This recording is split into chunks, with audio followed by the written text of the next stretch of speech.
Buenas noches. Cuando apenas faltan 2 meses para las elecciones europeas, estamos dedicando este programa a mesa de redacción a hablar con algunos de los principales representantes de los partidos políticos que acudirán a las urnas el próximo 25 de mayo. Y me acompaña también Óscar Del Hoyo, que es el director de las páginas comunes, de los grupos, del Grupo Promical, de los periódicos del Grupo Promical. Buenas noches, Óscar. Buenas noches, Antonio. Encantado. Bienvenido a este programa que hemos retomado desde hace tiempo. Encantado de estar. Y nuestro invitado de hoy es Carlos Martínez Gorriarán. Buenas noches, Carlos. Bienvenido a Burgos. Hola, buenas noches. Supongo que desde el País Vasco a Madrid habrá pasado por Burgos miles de ocasiones, iba a decir. Infinidad de veces, he parado muchas veces también, claro. Usted es profesor de estética. Sí. ¿Cómo definiría o cómo le gustaría, si viera un plano de España ahora mismo, un dibujo de España, qué cosas buenas y qué cosas malas estéticamente suprimiría o añadiría? Hombre, lo más antiestético que tenemos son, creo que, 2 cosas, ¿no? Que es la corrupción en general y el mal funcionamiento de las instituciones.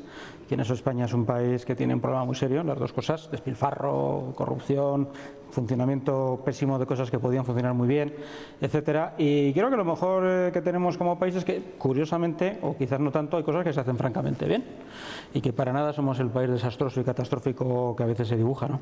Es uno de los fundadores de UPyD. Fue militante, bueno, o al menos uno también de Basta Ya, una plataforma que luchó mucho por la paz en el País Vasco. Es también actualmente, yo creo, que una de las mentes pensantes de la cara a preparar el programa electoral de elecciones de UPyD para las europeas del 25 de mayo. Pero bueno, estamos en Burgos. ¿Esperaba ese resultado en las municipales hace 3 años de lograr 3 concejales en Burgos? Ya la primera, ¿no?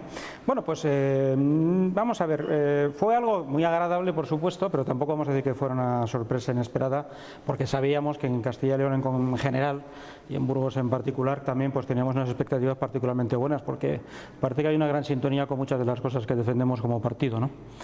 ¿Qué herencia reciben en Burgos? ¿De dónde le vienen habrán hecho un análisis, ¿no? ¿De dónde vienen los votos de UPyD en Burgos? Porque yo entiendo, aquí en Burgos está más o menos a favor y en contra de las decisiones municipales del equipo de gobierno del PP, pero por ejemplo en Asturias han estado apoyando al Partido Socialista, en otros sitios me imagino que apoyarán al PP.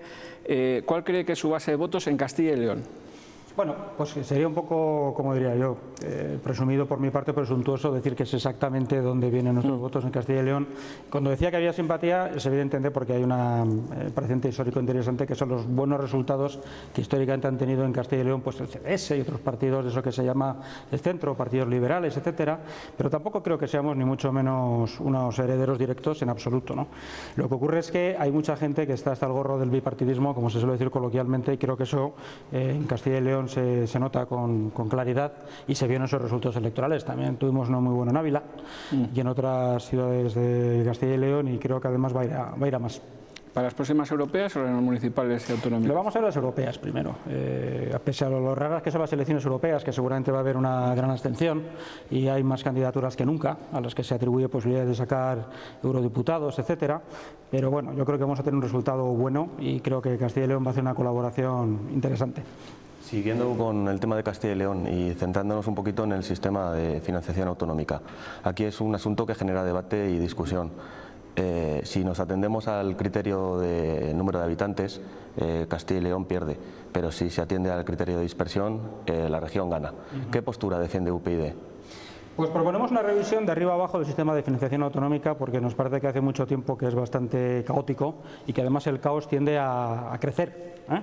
Ahora mismo, pues a propósito del debate sobre el plan de Mas en Cataluña, pues está dibujándose con bastante claridad lo que parece que es una oferta que está haciendo el gobierno Rajoy al gobierno de Artur Mas de hacer una especie de concierto económico para Cataluña, que es insostenible, inviable, porque el Estado no puede repartir más de lo que ingresa, que es lo que ya ocurre con el País Vasco y con Navarra, que son comunidades que reciben una sobrefinanciación adicional, pese a que son 2 con Madrid las más ricas de España. Y entonces tenemos un sistema que no puede hacerse a medida de cada comunidad, porque en el caso de Castilla y León, sin duda alguna, está el problema del envejecimiento demográfico, de la gran extensión territorial, de la dispersión de la población, etcétera. En otros el problema es la gran inmigración que han recibido rápidamente en muy pocos años. En otros el problema es la crisis industrial, Cada comunidad tiene más o menos sus dificultades. Entonces pensamos que hay que hacer unas reglas de juego iguales para todos, una financiación igual para todas las comunidades autónomas. Pensamos también que el sistema de concierto no tiene futuro y que hay que acabar con él ordenadamente. Y pensamos que lo que tiene que haber es sobre todo un sistema de responsabilidad fiscal. ¿Qué es esto? Es que las comunidades autónomas tengan unas competencias claras y tengan unos impuestos que sirvan para financiar esas competencias, de tal manera que los ciudadanos sepan en qué se utiliza su dinero. Ahora no lo saben. No lo saben porque da la impresión de que papá Estado tiene maná para repartir a todos y no es verdad. El Estado ha ido perdiendo a gran velocidad su capacidad de intervenir. Hoy en día en España más de casi el 60%, si no me equivoco, del gasto común, corriente de inversión corresponde ya a las comunidades autónomas. Es el más alto del mundo.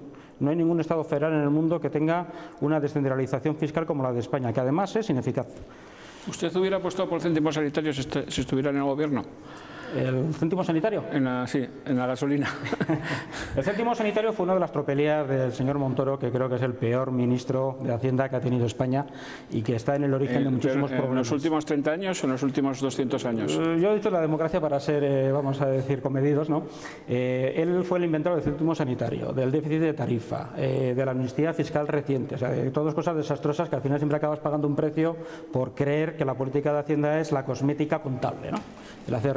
Y claro, Europa nos ha pegado un revolcón, esto va muy ligado precisamente con las elecciones europeas. Creo que además es bueno decir a la gente que menos mal que están las instituciones europeas a las que se les culpa de casi todo lo malo y muy pocas veces se recuerda que gracias a las instituciones europeas pues ahora resulta que van a tener que devolver el céntimo sanitario famoso porque era un impuesto totalmente ilegal.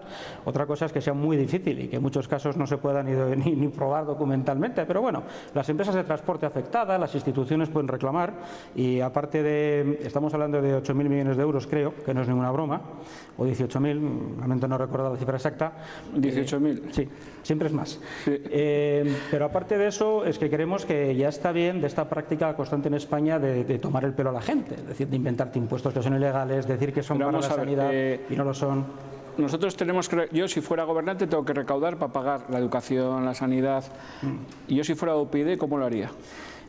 Bueno, pues primero viendo qué problemas fiscales tenemos. Tenemos dos. El primero es, comparativamente, España es un país que recauda mucho menos que otros de economía comparables. Le recaudamos menos. Y sin embargo, los que pagamos, que somos básicamente los que tenemos nómina, pagamos más.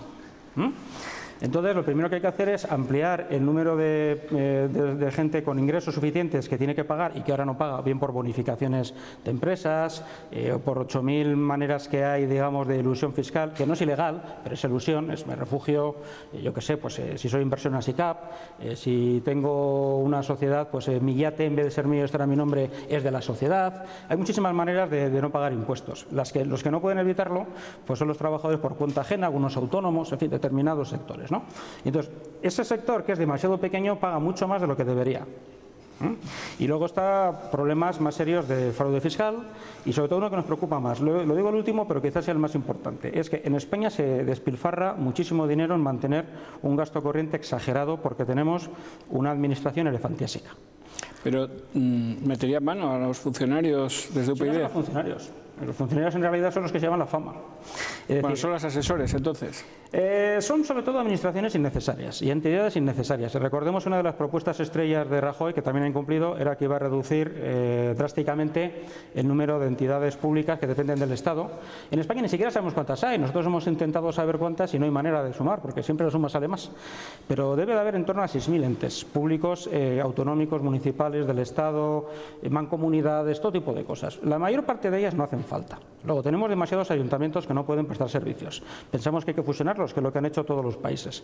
Hay instituciones, hay administraciones que no hacen falta si sus competencias las asumen como deberían las comunidades autónomas, por ejemplo las diputaciones provinciales. Y cuando empiezas con el suma, aunque al principio el Partido Popular nos negaba indignado que esto fuera así, ellos al final han aceptado, nos han plagiado la cifra, España podría ahorrar una cantidad cercana a los 40.000 millones de euros anuales, que es muchísimo dinero. Racionalizando las administraciones, haciendo una reforma fiscal que haga más equitativa la recaudación y el Estado pueda recaudar más sin poner más trabas a la iniciativa privada. Se pueden hacer bastantes cosas. Pero la reforma fiscal parece que va encaminada hacia otros derroteros, es decir, según se ha filtrado, puede ser que los tramos de IRPF se reduzcan y que beneficien más a a la gente que tiene más dinero que a las clases medias y más bajas.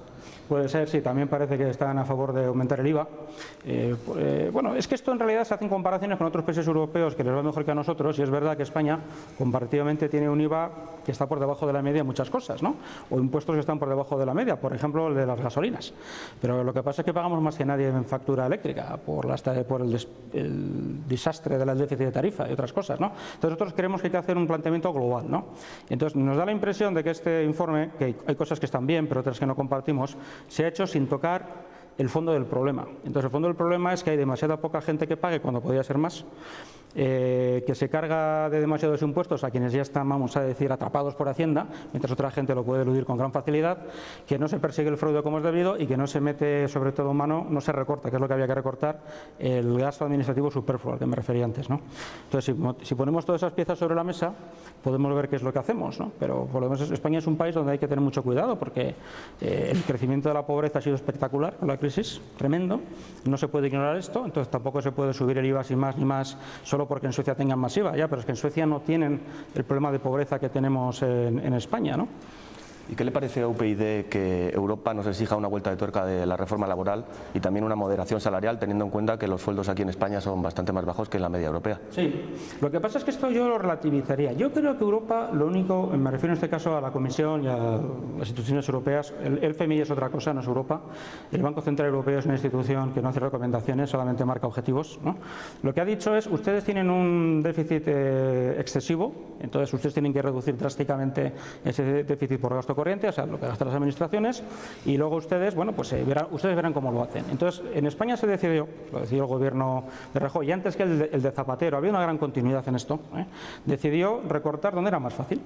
Es decir, por ejemplo, en vez de recortar gastos administrativos, pues decidió que era mucho más sencillo congelar las pensiones, bajar los subsidios de desempleo o congelarlos, en fin, toda una serie de medidas muy impopulares, pero que además son muy injustas, porque al final, lo estamos viendo ahora que la crisis comienza a remitir, lo que no significa que resolvamos nuestros problemas, ojo, solo que algunas magnitudes macroeconómicas han mejorado, ¿no? Pero la gente sigue viviendo con grandes dificultades, basta con hablar con cualquier pequeño empresario, con cualquier autónomo, con cualquier profesional o alguien joven que busca trabajo, ¿no? Eso no ha cambiado, a mejor en absoluto. Bueno, pues todo eso ha sido sacrificado, ¿para qué? Pues para no cambiar el modelo de Estado. A nosotros nos parece que es una decisión básicamente política. Y además todos los economistas están de acuerdo en eso. Es decir, los países que han pasado la peor crisis económica, y uno de los que la han pasado peor es España, es como consecuencia de decisiones políticas. Es decir, tenemos que ir a la política para resolver los problemas económicos y fiscales.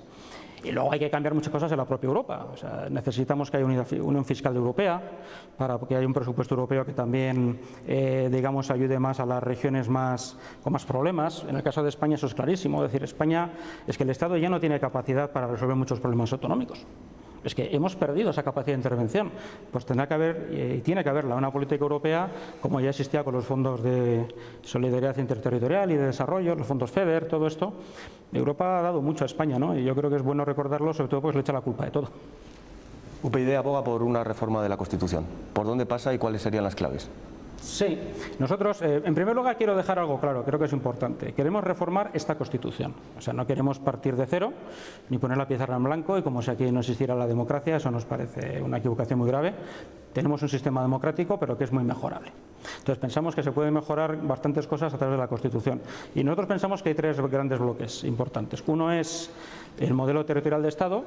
Creemos que sería mucho mejor un Estado federal de verdad, no el híbrido raro que tenemos ahora, que es el origen de muchos de los problemas que tenemos, como la falta de control del despilfarro autonómico en muchos casos, la división del sistema sanitario y educativo en 17 sistemas que a veces llega a tener consecuencias trágicas, o que hace muy ineficaz muchas cosas que hacemos, muchas inversiones en España, etcétera. Pensamos que es un modelo federal lo arreglaría, y eso es dividir las competencias entre ayuntamientos, comunidades autónomas y Estado, y que haya un catálogo claro de competencias de qué es lo que cada uno hace, no que se duplique. ¿La educación y la sanidad serían competencias estatales? Sí, pensamos que desde luego la sanidad, ya casi nadie se atreve a negarlo, tiene que ser un sistema único. Y si es un sistema único, lo lógico es que sea el Estado el titular. En el caso de educación, lo que tendría que tener el Estado es competencia única legislativa.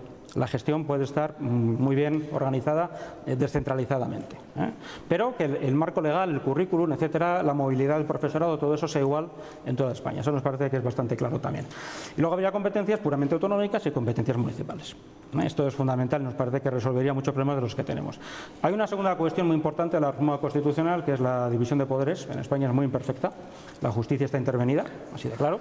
Pero todos los partidos dicen eso cuando publican su programa electoral, llegan a gobernar y ya cambian radicalmente. ¿Ustedes serían firmes en...? No, lo hemos sido. Nosotros nos hemos negado a entrar en el reparto del Consejo del Poder Judicial en el Congreso. Es decir, votamos en contra de la elección del nuevo Consejo del Poder Judicial, no porque no nos hubieran ofrecido un pedazo, nos ofrecieron cacho, como todo el mundo. ¿Le ofrecieron un juez? Nos ofrecieron lo que nos tocara, en proporción a nuestro peso, no sé si era 1,5, porque no entramos ni a discutirlo. Nos pareció que esto es uno de los problemas más graves que tenemos, no puede ser, y además encima, porque el fondo del asunto es grave, incluso moralmente, es que es para proteger la corrupción, porque el presidente del Supremo es el presidente del Consejo del Poder Judicial, y a los aforados, es decir, a los altos cargos, incluidos los diputados entre los que me cuento, estamos aforados no por decisión propia, sino porque así lo dice la ley, solo nos puede juzgar el Supremo. Pero yo tengo la sensación de que ahora van más políticos, banqueros, cuñados, en fin, va más gente a los tribunales y al juicio que antes, vamos, que es difícil ahora, como que parece que los jueces están más libres de actuar, ¿no cree que es así? En algunos casos sí, yo creo que hay jueces que lo hacen muy bien y que pese a grandes dificultades consiguen hacer avanzar los casos, y hay otros pues que son más jueces estrellas que buscan más titulares y quizás no hacen tan bien como deben. Y luego también hay jueces que les interesa más su carrera política, así de claro, o sea, dentro de la carrera judicial, y están más atentos a ver por dónde van las directrices, ¿no?, políticas. Bueno, nosotros pensamos que eso se resuelve con una justicia independiente, como tienen otros países, y tampoco estamos inventando aquí la utopía, ni mucho menos, o sea, que es una cosa razonable y que también la justicia esté más controlada, pero para rendir cuentas. No quiero acaparar mucho, pero en Estados Unidos los fiscales se eligen en los estados. ¿Aquí harían lo mismo? No, pensamos que puede haber una carrera fiscal pero independiente, o sea, que el fiscal general del Estado, por ejemplo, no lo nombre el gobierno, que lo nombre el Parlamento, y bueno, que no ¿qué coincida. es el gobierno, si tiene mayoría? Pero es que eso va a cambiar, porque el bipartidismo en España tiene los días contados y vamos a un sistema polipartidista. Y entonces, cuando sea un sistema polipartidista, no va a ser posible este rodillo.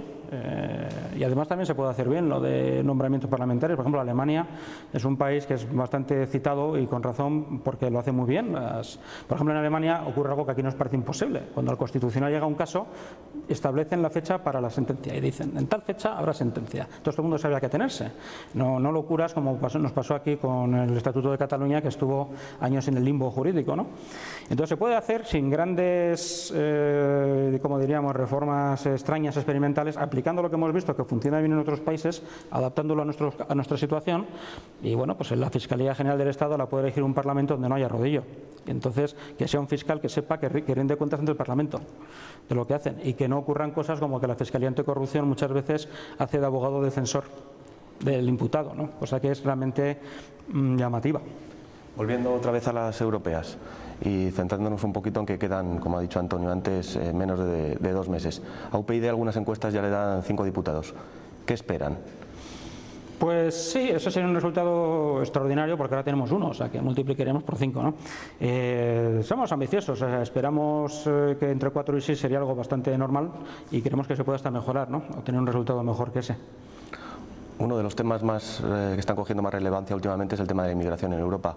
España está sufriendo casi a diario avalanchas, hoy lo hemos podido comprobar, sí, en Ceuta y Melilla. Tenemos muy reciente la tragedia de los 15 inmigrantes que murieron en la playa del Tarajal. Sí. ¿Qué soluciones plantea para abarcar esta problemática UPyD? Sí, pues en realidad es un típico caso de política que ya no es nacional y no puede serlo, ¿no? Es decir, España tiene que hacer una serie de cosas que, por cierto, no se están haciendo, una vez más. Ceuta y Melilla deberían de ser frontera de la Unión Europea a todos los efectos. Es que ahora no lo son, mucha gente no lo sabe. Es decir, España tenía que pedir ayuda a la Unión Europea, no lo ha hecho. O sea, preguntamos a la Comisión Europea de modo expreso, ¿se ha dirigido el Gobierno de España a la Comisión para pedir ayuda? La respuesta fue no. muy reciente. Y después hay que hablar con Marruecos y otros países africanos, porque evidentemente nadie se puede creer, yo al menos no me lo puedo creer, que un país como Marruecos, que tiene fronteras blindadas en el Sáhara y con Argelia, sea tan fácil entrar allí atravesando todo el Sáhara, que por donde entran los inmigrantes del sur de África. Aquí algo pasa, hay mafias de trata de personas que están haciendo grandes negocios, y esto no se puede resolver solo con cosas que sin duda hay que hacer. Hay que poner sin duda más guardias civiles, los que hagan falta, hay que tener centros de internamiento humanitarios, los que hagan falta, hay que llegar a acuerdos de repatriación con Marruecos también. Pero si vamos al origen del problema, hay dos. Uno es el de las tratas, las mafias de tratas de personas, que están, sabemos, ¿no?, cobrando dinerales a gente que explotan su deseo totalmente legítimo de mejorar su vida. Y luego, pues en los países africanos de origen hay, en casi todos ellos, muchísima corrupción. Hay que hablar seriamente con esos países. No se puede regalar dinero a cooperación a gobiernos corruptos que encima te envían toda la población que les sobra, que si fuera por ellos sería toda. Es decir, ahí Europa se tiene que poner seria. Óscar, dos preguntas, Óscar. Nada, yo solo... hay una tendencia ahora en algunos países europeos, sobre todo con el tema de la inmigración. Tenemos a Marine Le Pen, líder del Frente Nacional francés, que hace poco dijo que una de las soluciones pasaba por dejar de dar subvenciones y subsidios a los inmigrantes para que dejaran de venir. ¿Qué le parece? ¿Hacia dónde camina Europa? Bueno, esa es la típica falsedad, que es populista, en el sentido de que a la gente, a todo el mundo nos gusta echar la culpa a los demás, ¿no?, de nuestros problemas, y si encima son extranjeros es más fácil, pero es falso.